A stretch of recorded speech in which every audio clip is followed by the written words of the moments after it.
Well, everybody, welcome to a Living on Music quick hit that I am very excited to have for a couple of reasons.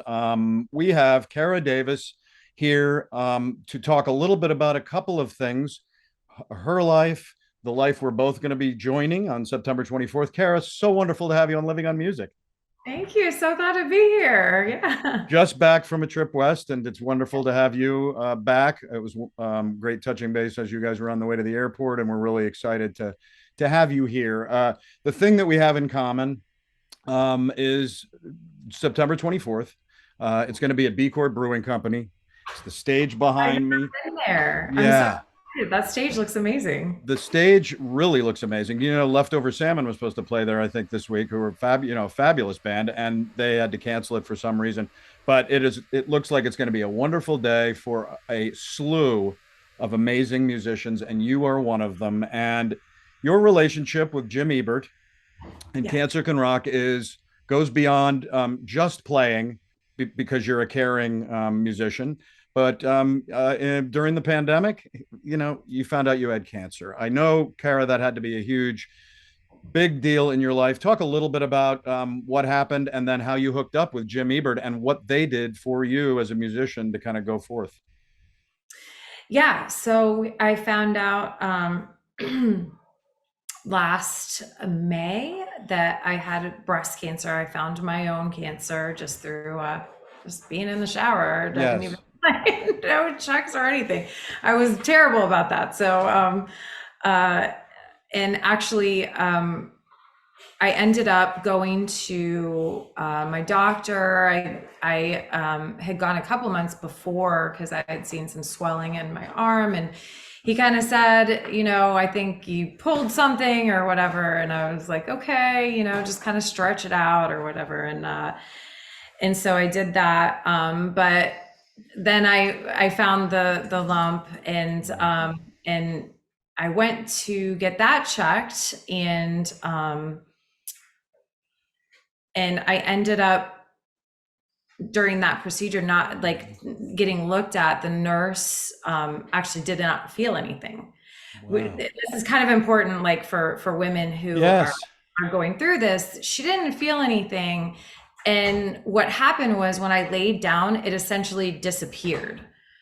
So like there was nothing to read. Like she couldn't feel anything when I was laying down. So it's important for women to know that, because you kind of have to check yourself standing up, sitting, laying down. Yes. Apparently, that was something I didn't even know was a thing. So I went and got the mammogram, and then that's when they saw that there was something there.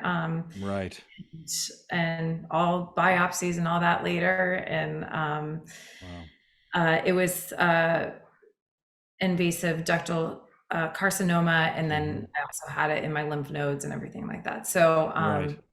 so actually, I had two other girlfriends that had cancer diagnosed at the same time, and we all had very different. It's the same cancer, breast cancer, but very different types of cancer. It's incredible. I think probably not one person is similar in every aspect of even just one cancer, right? So we all have breast Right. cancer. It's all very different. And then our the way that they treated us was so different. So Wow. I actually did all of my chemo first before surgery. Right. And in that respect, they were able to really shrink down the tumor, and then they could take the tumor without having to do an extensive surgery. So I was able to kind of get away with a partial mastectomy and then the removal of some lymph nodes that were, Wow. yeah. That So is, and again, we're in the dead middle of a pandemic, and it had to be kind of a double shot, yeah, yeah. Actually, in I felt really bad. I was kind of like at the end side of the pandemic. I was thinking for people who were more in the beginning, I Right. had a hard time getting my surgery scheduled because the staffing was low. They closed down one of the operating rooms, so there was only one room they were working with, where they usually have two and they could just kind of go back and forth. So they were really cut back. Even at the, this, my surgery was the beginning of this year. Yeah. So I was thinking, man, the people that were diagnosed and had to have surgery earlier on had to just, I can't even. Oh, I bet. And also, Caro, you became an advocate for women's health. And because again, not only is it because there's a pandemic and you can't get the right care, but also low income areas are really suffering. It's amazing that you were able to take the situation you were going through and at least speak out or at least go for helping women.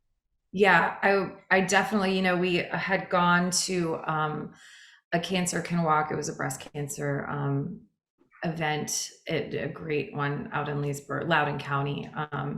And they really help a lot of women out there going through breast cancer. But they had a 3D mammogram truck. This is another thing that, like, the 3D mammograms are great. They're like, it's much more effective. Right. And when I first went in for my mammogram, they asked if I wanted it. And I was like, oh, well, no. I did the little check mark on the thing. I was like, no, that's probably going to be like $1,000 or something. Right. And I got in the room and the nurse was like, are you sure you don't want to do the 3D? It's much better. And I was like, well, does insurance cover it? And she was like, no, but it's like $80 or something like that. I was like, oh, $80? Yeah, I can do that. That, no big deal. Yeah, then yeah, let's do it. But then it got me thinking that, women in low income Mm-hmm. areas, they would think twice about that. I'm fortunate that I wouldn't think twice about just spending $80 to have a better mammogram, but there are women who would. And Yeah. so, I am definitely advocating for that, but I'm looking into trying to figure out, if you're in a low income area, where do you get that healthcare first of all? Mm-hmm. And if we're able to bring that 3D truck to come and do some mammograms, what's the next step? I don't want to just bring the truck and then go, okay, well, you have cancer, good luck. Yeah. I want to find out, what is the next step for someone who doesn't have insurance or has, not great insurance, or, whatever the next step is, that where the state Exactly. kind of helps and give them that information as well. So looking into those things, hopefully I'll have some good events coming up that'll help that out. Oh, So good. Well, we'll keep in touch. Keep on touch of that. And that's where often live music can come into the fray because you're doing gigs. Talk a little bit about how you hooked up with the one and only Jim Ebert, not only, as we know, a amazing man, a cancer survivor, and a founder of Cancer Can Rock, but a kick ass, I will say, on the show. We are PG-13. Um, he's been on my show, Kara, 5 times. yeah. And we have had guests on who have passed. We have had guests on who have been thrived, like you're doing, it seems, which I love. Talk a little bit about how you hooked up with Jim. Yeah, actually, my husband is, and I mean, we're both really very much into the music scene here in Yes. Northern Virginia. But Yeah. my husband, Matt Davis, has been in the music scene for years and years and years and years and years. Right. And he's just made really great connections over the Yeah. years, through his original music, back in the day. And he, I know Jim through him. So, Right. and fortunately was able to really get to know Jim a lot better through this. Fortunately and unfortunately, right? You don't want to have this isn't a great reason, but I always say this is like the suckiest club with the best members. It's Right. just the Right. best you could ever imagine, and just they're part of the suckiest club around. So, Yeah. but that's how I know him, mostly through my husband. So I believe I've been a resident for 30 years here, but a music writer and a musician for the last 20. And I think I've known your husband's name. yeah. And that is wonderful. I mean, he just wanted to make some coffee right there. Well, have him come in and talk I to us about his career. Hey, Matt. Um, but know. I want to get him on someday too, and we can talk about him. What you had too, you had Buddy Spear, Mike Eccles, you had Tommy Gann, Very, Harry Evans, you had Matt on guitar, you had Jim behind it. You had, Sean Russell engineering. yeah. What he does and what he's trying to do every time he gets people together, whether they're beginner musicians or whether they're professionals like you guys, and they give you the experience of engagement, of camaraderie, of doing something that you love while you're going through your own bit of hell. And I would think that you came out of it at least feeling some kind of relief, in a number of ways. Yeah, absolutely. I mean, that the day itself just being, because we were friends with all of those guys who walked in that room. So it was just such a fun day. Great. And like to have something like that, I can't explain it. It was just really Well, great. well, it had to be emotional, Kara, too. If you knew those folks and they'd known Matt for a long time and you as well, to go into that situation again, as you said, yeah, it's we're back together because of Yeah. this.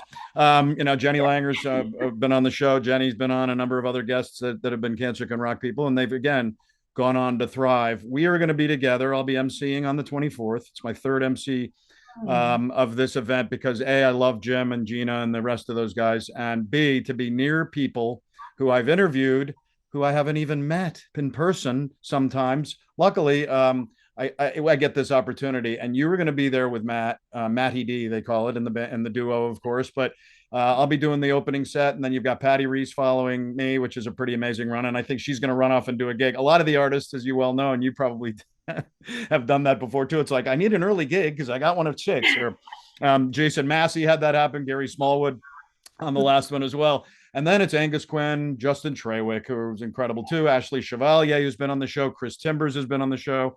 Naked Blue, wonderful band, and then you guys at 5:15, followed by the Cassidy Concoction. It is a really amazing, whether or not you've been a participant in Cancer Can Rock, and that kind of elevates your involvement, I think, a little bit. It has to feel wonderful playing for Cancer Can Rock at an event like this, which is just very special in a number of ways. Absolutely. Yeah, Yeah, definitely. it is. And this place looks wonderful. Everybody, you can get tickets a number of places, eventbrite.com. And I even made my own little web URL, tinyurl.com, CCR Nova Oh, Fall nice. Music Fest. We'll have it on the screen as we go along here. Kara, there's a wonderful ride you've taken in music. You were born and raised where? Arlington, Virginia. Yeah. Okay, right here in our region. Absolutely. Love Arlington. You've been part of the Nova music scene for a very long time. You stepped on the stage with your dad's band Yeah. at 18. Now, Yeah. had you been playing for a long time prior to that musically? Well, yes and no. I mean, that was my first band experience. Like, Dad. yeah, dad was my first band experience. It was very cool. But What band was that he was in then? it was Flyer. Wow. Okay, cool. Yeah, back in the day, yeah, Oh, it was a lot of great, oh my gosh, really awesome musicians in that band, I local. bet. Carol Gaynor was the lead singer there. She's just fantastic. Wonderful. But yeah, so I mean, I grew up, my family music. Yeah, I don't remember not singing in my house. It was my grandfather was a quartet singer. My grandmother had been a quartet singer. My aunts, Wow. uncle. So my grandfather, when we walked in the house, was like, "All right, you're doing bass, you're doing tenor, you're doing, Wow.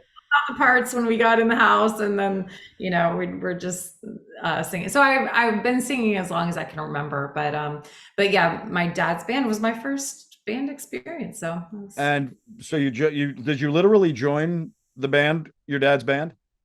yeah, yeah, pretty much. They were kind of in between singers at that point, and I was 18. I could come and do stuff, and so we were doing weddings and corporate events and all that good stuff, and yeah, it And the was fun. relationship with your father, I gather, was pretty wonderful to be able to do that with him.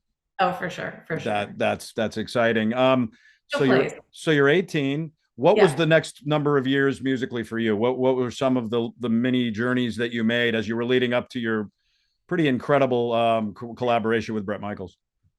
Yeah, after that, yeah, I did the college thing for a bit. I was a music theater major and a Oh, dance minor and at Shenandoah University in Winchester. It was a great school. and did you do some musical theater shows? Yeah, yeah, definitely. Again, all through high school and Oh, into college and everything. I still love music. We just saw Hamilton last night. I love music oh, theater. I want to Beautiful. be right down there. Yeah, I grew up about 45 Yes. minutes. I grew up about 45 minutes from Broadway in Connecticut. And my mother was an actress, and we would go to see shows. Saw the original Grease, the original Cats, the original Phantom of the Opera, the original everything. And there's nothing like it to me. Stage, I mean, stage musical stuff. Well, that's wonderful. Then what? Then you kind of did you move into more of a performance of music type world?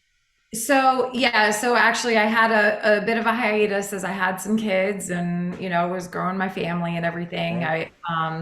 And then I did end up, joining my first husband was Marine Corps, so we moved. We were in South Right. Carolina for a little bit. Okay. When I moved back, I joined a local band, cover band again, kind of similar to what Flyer was back in the day, just doing some bars and weddings and all that stuff. And Wow. What band was that?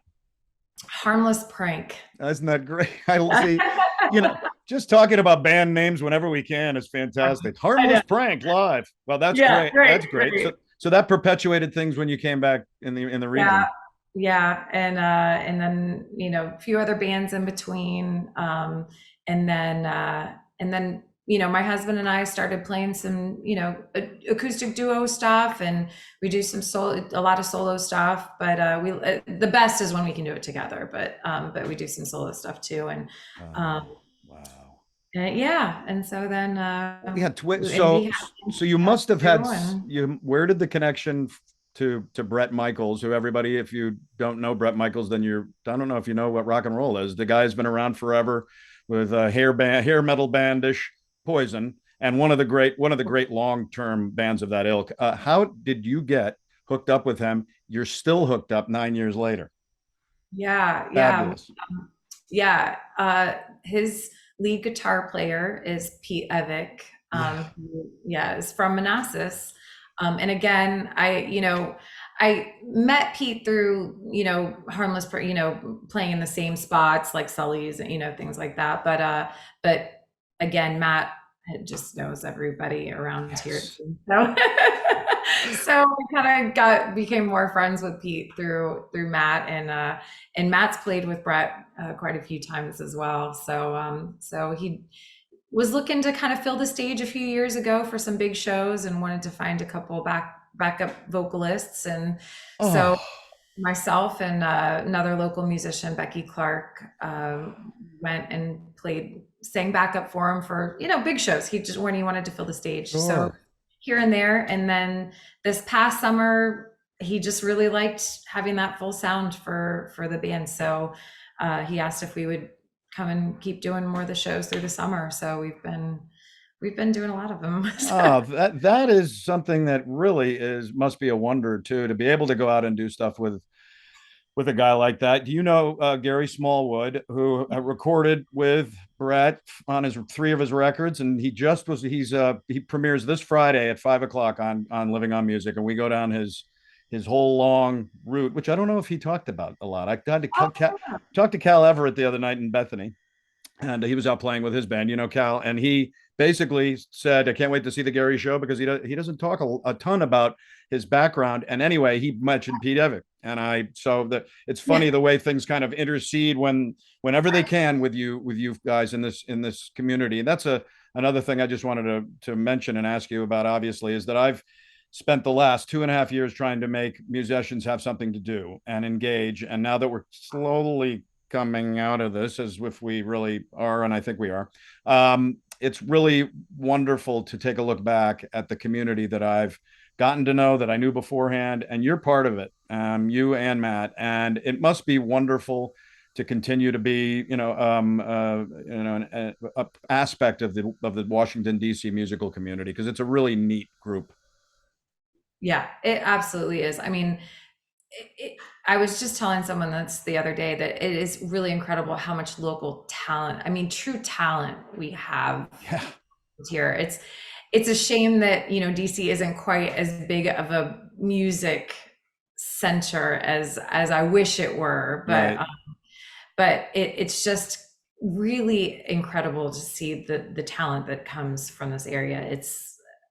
I mean, just the you talk about just the people who were on my song that came in with for Jim, and it's just incredible talent, incredible talent. It is, and there's a bond that is so incredible when and I've had people like again Andy Hamburger who plays with me, Yeah, 300 bands in the area. Your husband himself, such a well-known musician and also part of that community. All these people on the show and all these people that are continuing to come out, and part of them coming out is again going to be September 24th at B Court Brewing Company in Round Hill. It's going to be a heck of a day. We do is get down on our knees the day before and pray for no rain. right, right. We canceled my I'm in a acoustic duo with my partner Suzanne, the Greek and the Freak, and we started in the pandemic. We've both been longtime musicians, and we have Yeah. like 8 gigs in September. It's just incredible. We're opening at the Cancer Can Rock event, and it's incredible to play early in the morning. There's a few people there just to get the speakers and the equipment going for you guys who are the lifelong incredible musicians that we have on that day, September 24th. It's going to be incredible. I wanted to ask you real quick too, Kara. You've also been a worship leader of sorts and a worship pastor Yeah. at the home church in Arlington. Was that something that you always were going to do, or you just jumped into it, or were you always part of churches? Yeah, I definitely I grew up in church, Cool. and was always doing, back in the United Methodist days, I was doing the choir and all that stuff. And it was nice because it was with my mom and my Grammy. So I have really great memories of like singing with my family there. Right. And but then, as I got older and we were I kind of had grown away from the church for a little while. Right. But Happens. probably in my late 20s, I had my Grammy and my mom had found this church, Grace Community Church in Arlington, Yeah. and they loved it. It's Oh, non-denominational or multi-denominational, whichever you'd like to say. Um, but we started going there and just playing music there for years and years, um, and I had a couple other worship jobs in between, but that's always been my home church, and that's where I'm a worship pastor now for. oh, And it's just a great place. Just the most caring people. Again, and I was going to say this about the musicians in the area. Not only incredibly talented, but just nice, just very. great people. And I have that at my home church too. Just great people. We're a church for people who don't go to church, is what it is. And there's a lot of not necessarily church goers there. We have about 40% of people who identify as non-church going people. Right. And still the kindness, the compassion, the caring for the community in that church is just amazing. I think it's because of that. You don't have to be a Christian, right? There's so many people who are not Christians who are just compassionate beings, and they just want a place to find uh, where they can help the community and help people. And sometimes you can find a church that whether you're going there or not, you can find the ways to like help your community and be a part of the things that are happening. And that's just what people want to do. Yeah. They're caring, they're spirited, they want to help other people just innately in them. And that's it's just such a great place to be. I love Yeah, it. it sounds it. Sounds like you fit in perfectly there. And were those people and was that church aware of what you were going through in 2021, and were they supportive there too? They were very aware of what I was going through, and they were just more supportive than you could have ever imagined or asked. It's just Beautiful. they're definitely a family Yeah. of people that just I couldn't do without in my life. Oh, that's Very, that's fantastic. yeah. And before we say goodbye until the 24th, when I can't wait to see you on stage and introduce you at the Cancer Can Rock event, how are you doing? How are you feeling? And are things pretty mellowed with that, with what you were going through? Yeah, I mean, anything past chemo is definitely mellowed, right? You get through chemo, it's like, okay, I think I think I can do just about anything. Right, right. um, yeah, it definitely leaves that, I think having this experience, I've noticed that I think before I kind of thought, oh, somebody who has gone through cancer and maybe is in remission, oh, they're done. It's all finished. They must be good. They're moving on. Right. It must be good. Right. Um, but there's a lot of fall off Yes. from your body going through what it goes through in chemo. So there's, dealing with side effects, and so, of course, I'm at I feel just a ton better because I'm not Right. going through that. But you still deal with the side effects, and trying to get, still at this point, I'm almost a year from finishing chemo, and Wow. my blood work is still, very low. You're still trying to build your body up, and it's Yes. very slow and grueling process to get your body to just do what it was doing before. Sure. I don't know that it's ever going to do exactly what it did before, but Right.